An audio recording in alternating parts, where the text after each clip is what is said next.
There's two types of shoulder replacements. There's our traditional anatomic arthroplasty, where we are replacing the joint to look the way or to function the way it did before it was arthritic. And there's something called a reverse shoulder arthroplasty, where we actually reverse the components of the joint. And the reason for doing that is to gain stability in the scenario of rotator cuff dysfunction or absence. And so if we were to take a normal shoulder, what we would need to do is we would approach the shoulder through the front of the joint, so through a deltopectoral incision. So by approaching the shoulder through the front of the joint, we will then eventually get to this view here where we see kind of the rotator cuff. As you can see, you can't see the joint yet. So what we need to do is actually cut the front rotator cuff tendon. And by peeling this tendon back, we can then see inside the joint.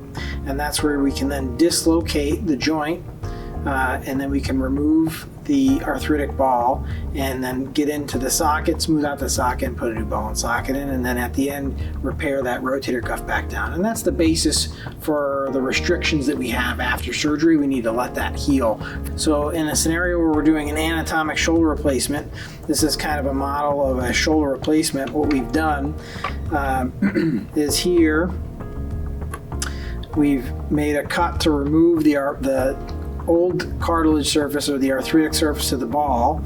And you can see in this model, this is what we consider stemless arthroplasty. There's a very small metallic stem inside the bone, and that has metal that's an ingrowth surface, and that'll allow the bone to grow into it and stabilize over time. So it's done without bone cement.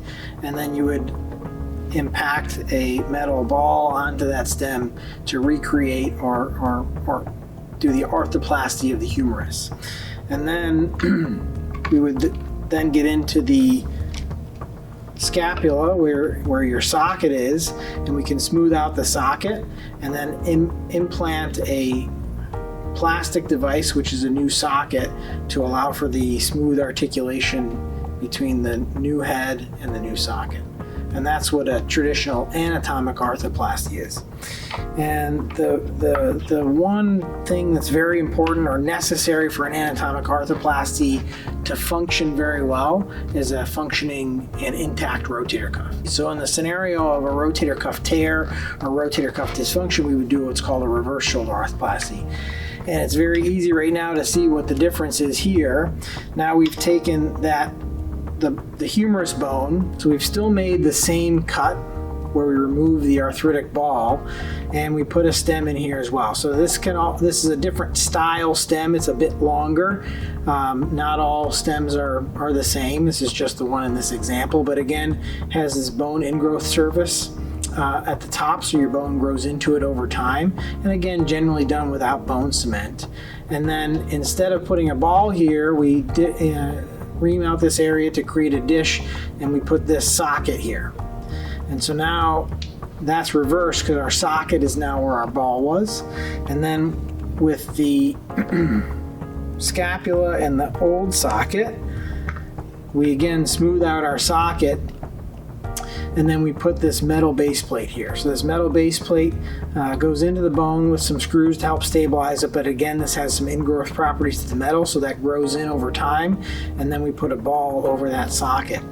And now we have a reverse replacement, which is a different type of ball and socket. And why does this work in the scenario of a rotator cuff dysfunction is that this is actually a much deeper socket than what we traditionally have in our shoulder. So this implant is inherently stable. And so it doesn't need the rotator cuff, the dynamic stabilizer for the shoulder, to create the stability to allow the deltoid to function, and that gives you the ability to move your arm and elevate overhead. You'll notice some differences. This moves differently mechanically. Now you have a socket moving around a ball, so it takes up a bit more space. So there's certainly limitations between both options, but it's a dramatic improvement in pain, motion, and function for the right patient.